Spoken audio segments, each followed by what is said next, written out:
A Vermont superintendent is left reeling this week after border agents at a Texas port of entry detained him for several hours and searched his devices. I suddenly realized that the fact that I'm a U.S. citizen and that I have a U.S. passport doesn't mean anything. I asked whether I was being detained, and she said, "You're not being detained." And I said, "Well, then can I go?" And she said, "No, you may not go." That's the definition of a detention. Plus, thousands of Vermonters will see federal food benefits eliminated or reduced. And a free food distribution program faces pushback in Burlington. All that and more ahead on Vermont This Week.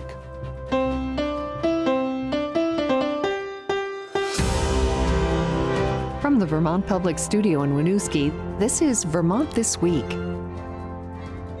Made possible in part by the Lintelak Foundation and Milne Travel.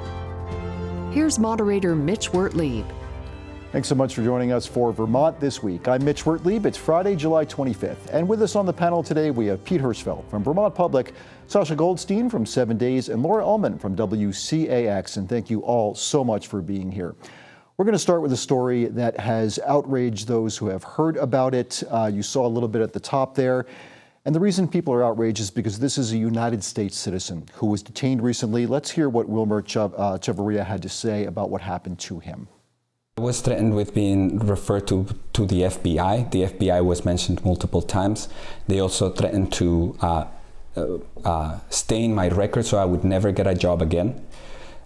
They also threatened with an extended detention if I didn't give them the passwords to the student information or to my district files. I just don't feel safe here. I feel like I'm being told over and over that this is not my country, that it doesn't matter that I'm a U.S. citizen. I do not belong here. Okay, so again, this is a U.S. citizen. This is a Winooski School District superintendent who has worked in the Winooski schools for 2 years now. And we heard what he was saying there. Ostensibly, he has protections under the Fourth Amendment, the Bill of Rights. But Sasha Goldstein, what happened to Wilmer Chavarria here in a nutshell? Yeah, he was coming back from a trip from Nicaragua, which is where he's from, and he became a naturalized U.S. citizen in 2018. And he's flying back, and he had a layover in Houston and was pulled aside and detained for several hours. And you know, it sounds like a very demeaning experience that he underwent. The agents demanded access to his school laptop, his cell phone. It's just a pretty stark example of the things we're seeing, I think, at the borders, where even being a U.S. citizen isn't something to protect you from this sort of intrusive detainment, questioning. This is a guy who's married to a guy who's born in the U.S. And that was something else that was questioned by these agents. He's married to a man, and that was something that Wilmer felt like was mocked, and it just sounds like a very scary experience. Did they ever say to him why he was being pulled over here, no. taken away and detained? No, and I think that is part of the outrage here. Is there was no reason. It just seems like this guy, we want to pull him aside and give him a hard time and see what happens. And it's like a fishing expedition in a way, with no plan whatsoever.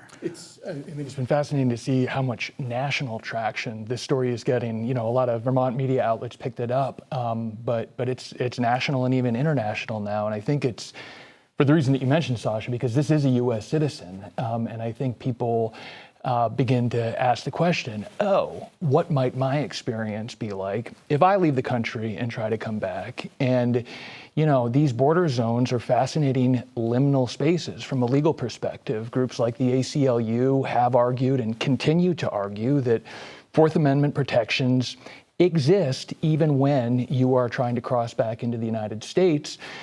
The federal government maintains that its national security mandate is absolute and that it has full discretion to engage in these sorts of searches and seizures that would not be legal if you were not in a border space. So it prompts a lot of longstanding and unsettled legal questions that are going to become even more salient in the coming years. And there's been a lot of reporting, Pete, about the Border Patrol having this 100-mile range where they can come from the border, which is most of Vermont, or more, all of Vermont, no, not quite. But essentially, it gives them power to do exactly what you're saying. And we've seen that a recent case where 2 members of migrant justice were pulled over. This was closer to the border, but it was almost a very similar thing in that it wasn't clear why. The reason given seemed muddied at best. So we're seeing these cases that raise a lot of questions for, as you said, people who live here, people of unsettled citizenship status, and people who are citizens themselves. And I want to ask about another incident, Sasha, in just a moment here. But Laura Ullman, you actually spoke with Wilmer Chavarria after this happened. I want to get a sense from you what that conversation was like. How did he feel talking to you about it? And did you get the sense that he was really terrified by what happened? I think he was worried. I also think he's a really confident, competent man. And he said that he was concerned about the inappropriateness and legality of the way that he was detained. But something I wanted to touch on was that I did ask Customs and Border Patrol why he was detained, and they did not give a specific reason, but they did say that it's rare to search electronic media, and this is not something that I asked them about. So they volunteered this information and said they only would search media if they were investigating a serious crime like terrorism, smuggling, human trafficking, and visa fraud. And I did bring that up to Chavarria, and he was surprised. That is really interesting. He didn't give the passwords to them to look into the computer, did he? He refused to do that? No, because there's sensitive student data on there, including the legality of some of the students who are in the Winooski School District.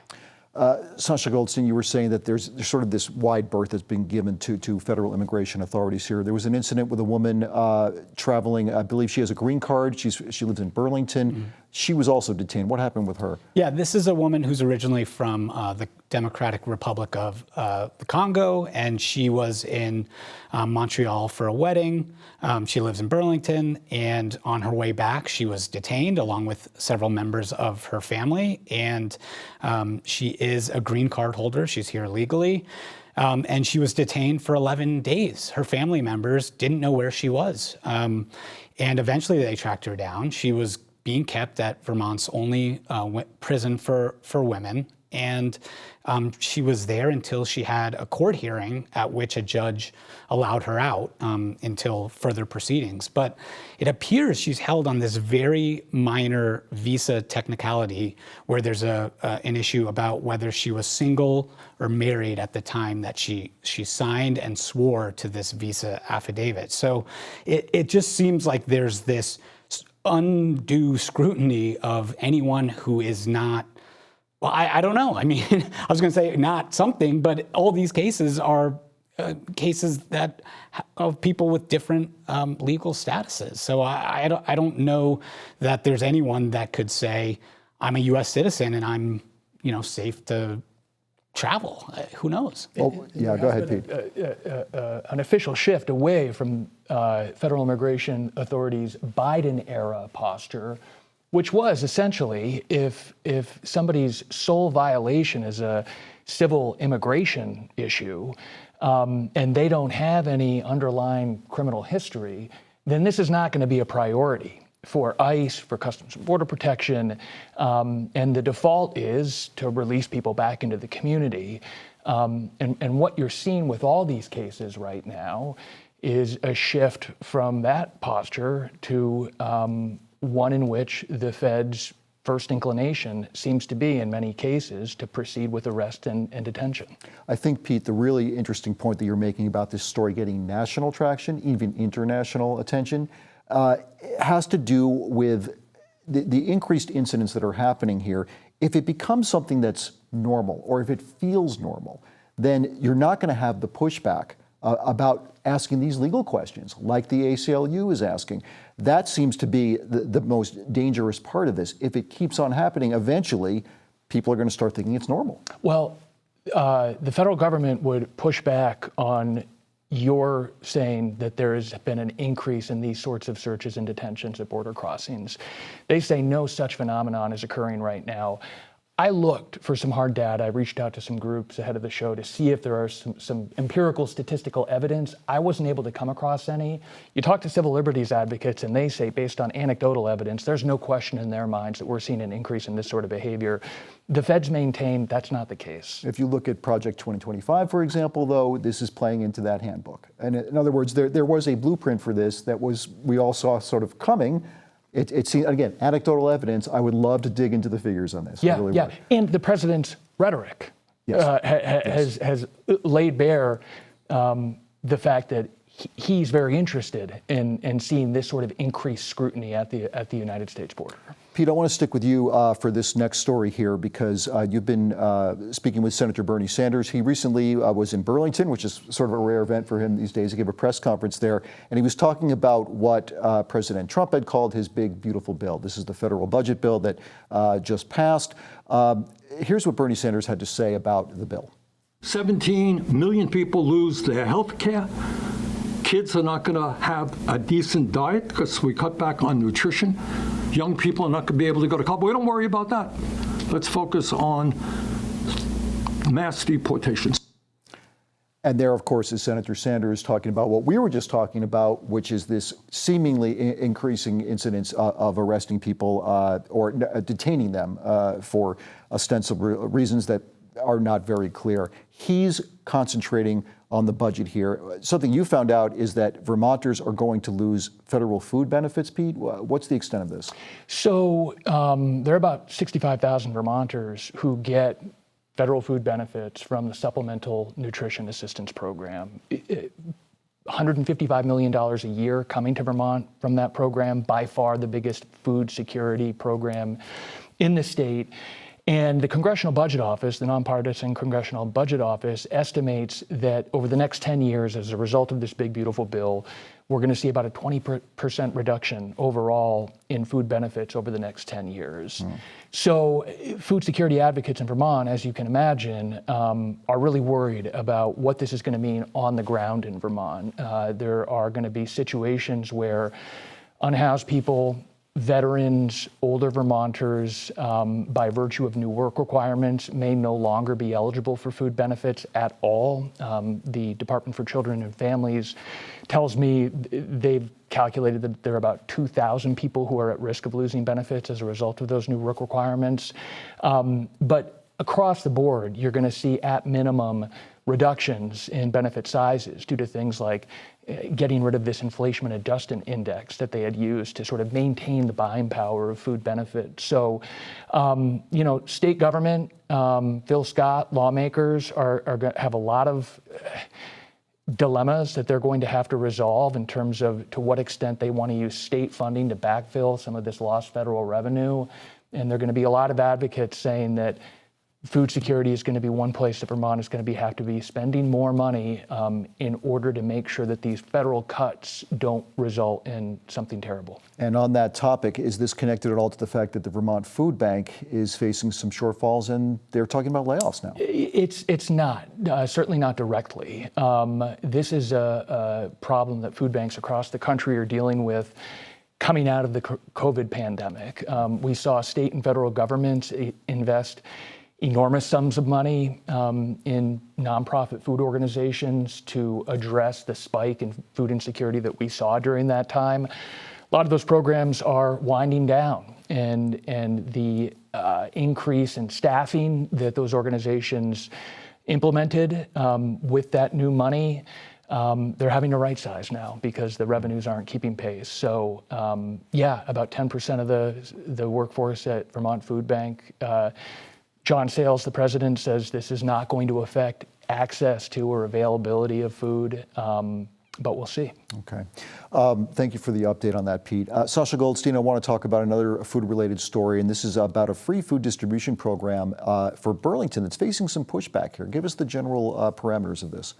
Yeah, this is a group called Food Not Cops that's been operating in downtown Burlington since 2020 during the pandemic, and this group saw a need for fresh, free food for people who live or in Burlington, and they started this. They call it a picnic, where they hand out free meals, and They started doing it in a parking garage and were operating there for many years. That has rankled some city officials and some business owners. The people who are attending these meals are generally homeless folks, people with drug addiction issues, mental health issues. So, the business owners have said these are people who are, shoplifting and then going to get a free meal, and that's upset them, as well as using a parking garage that's used by shoppers who park there. So this caused some strife in City Hall in Burlington, and Council Democrats actually wanted it to be moved. They said, we're for free meals and the idea behind it, but not in that parking garage. And they set a deadline of July 14th, just recently. And about 2 weeks before that deadline, the group moved their distribution to City Hall Park. And so that's a very public, out in the open place. But there's still some debate about whether that is the best place for it to actually happen. Everyone says they agree. The need for free food and assistance is huge. We're seeing that constantly. And so the question, I guess, is where it's going to end up. It's not an official program, though, so it's a little weird. Who's going to make the decision about where it goes? How do you make a decision on something that's not really official? That's exactly right. This group doesn't have a permit. They kind of operate on anarchist principles. So they don't really like to be told what to do. So what happened is the city wanted to tell them to move. They didn't. They kind of dug in their heels after that and have sort of insisted on doing it their own way. It's supposed to be this anti-capitalist protest as well. Interestingly enough, there have been some First Amendment attorneys who have seen the potential here for an argument that this is a First Amendment right to have this sort of gathering. So I don't know if the city wants to escalate it to that point where there's a lawsuit or force happening where they're saying, get out of here. But it's been a very interesting debate. There haven't been a lot. There's been some pushback to the park being used as the distribution site, but I think the question is whether it will really prompt that blowback. I think having it out in the open is preferable in a way because the parking garage is, it's covered and things can happen there that are not ideal. Yeah, So. Councilor Becca McKnight at the last city council meeting brought up that the Chittenden County Sheriff's Office said that there's been a 50% decrease in heroin use, in crack usage, overdoses, public urination, defecation, and sexual solicitation since they've left the parking garage. Will that come to City Hall Park? I don't know. I have heard rumors of things like that happening there, and I've seen videos of things like that happening there. But will it be worse because of food, not cops, or food, not bombs? We'll have to see. So they're saying that they have numbers, again, hard to check those, I'm sure, to say there's been a reduction in these bad behaviors, at least in the parking garage since it moved. Yeah. So that's what McKnight says the sheriff's office told her. We have a public records request in to see if those numbers are accurate, but we haven't heard back yet. Okay, great. Laura Ullman, let me stick with you here because you had a fascinating feature recently about restorative justice. You spoke with a gentleman named Travis Merritt. He's been through the program. Before we get into his story, what is restorative justice in a nutshell? What is it aiming to do? Restorative justice takes somebody who would maybe do better outside of the traditional criminal justice system and gives them a chance to improve their behavior by completing a contract with their community that's also formed with somebody from the restorative justice team, with 2 community volunteers and a victim's advocate. And so it also would expunge your criminal record, and it would take you away from a punishment like jail time or probation. Now, is this the kind of thing where you have to qualify for it? I mean, how is it decided who gets to access this program? In my story, we're focusing specifically on a program called Tamarack, which is for people who have substance use disorder or mental health issues. But there's other types of restorative justice programs that you can go to. It's the state's attorney who recommends people to go. Okay. The guy you spoke with, Travis Merritt, it was an incredible story. He had a cocaine problem. Apparently he ran from the cops, escaped through the woods during winter, no shoes or socks on his feet. And he woke up the next morning in the woods, very cold, and said, I've got to change my life. Has the restorative justice program worked for him to this point? To this point, yes. He is a repeat offender, and we might get into this, but repeat offenders are more likely to complete the program and then reoffend. But Travis is actually sober for the first time in 30 years. He's had problems with substances since he was 14, and he credits restorative justice with saving his life. What about the overall success of a program like this, though? Do we have any sense of whether it works? Right. So there's two sets of data that we can look at. First is the outcome of the people who complete the program versus don't complete the program. A lot of people, unfortunately, and I believe the number is 90% of people who are reoffenders or people who commit crimes again and again, who complete the program, will reoffend. That's the recidivism rate for them. And then for people who are first-time offenders, if they complete the program, they're less than 1% likely to offend again. I see. Right. Interesting. One of the things I find fascinating about the program is that it involves people who have been victims of crimes. They get a say in this. Is that something that's unique about the program? It's really unique. I don't think that in the traditional justice system, victims get to talk much about what they want to see from the offender and receive, justice in their way. That's really up to the courts. Here, the victim has a voice, and the offender can give the victim exactly what they want. If that means financial reparations or if that means an apology letter, the victim can actually decide, or at least help decide. I mean, certainly, prisons are overcrowded, the court systems are overcrowded. If this did work, it would be one way to alleviate some of that, I would imagine. So I did bring that up to State's Attorney Doug DeSabato, and he was actually appalled that I asked that question. Why? He thinks that that's a terrible reason to send someone to restorative justice to alleviate the court system. He believes we should only be doing it if it's the right thing to do and if it's fair. He doesn't want anybody thinking that this is a way to save money or get people out of jail. This is supposed to work for the community. It's fascinating. And before we move on, just one more question. Is this something, restorative justice, that's available pretty widely throughout Vermont, or is it just concentrated in the more populous areas like Chittenden County? There's restorative justice centers all over Vermont, top to bottom, in rural places and cities. We invest $3 million every year into this program. It's huge. All right, I want to move on to another story that we've become all too familiar with, especially during the summer months. As I came in today to do the show, it was raining really hard. Rain used to be just rain. Now every time it rains, we start thinking about the worst, and that's flooding. Now, Pete, you've been covering obviously the changes that are happening with FEMA. We heard some news today that the head of search and rescue FEMA at the federal level is resigning, apparently because of chaos within the system. What is going on with FEMA, and what can we expect when the next big weather event hits? So I think everybody in the emergency preparedness space is doing their best to understand what sorts of changes might be coming. It has been difficult for them, however, to sift through the shifting rhetoric from President Donald Trump, from Homeland Security Secretary Kristi Noem. The one thing everybody seems to be pretty confident about is that the feds want states to take on more responsibility for both short-term and long-term disaster recovery.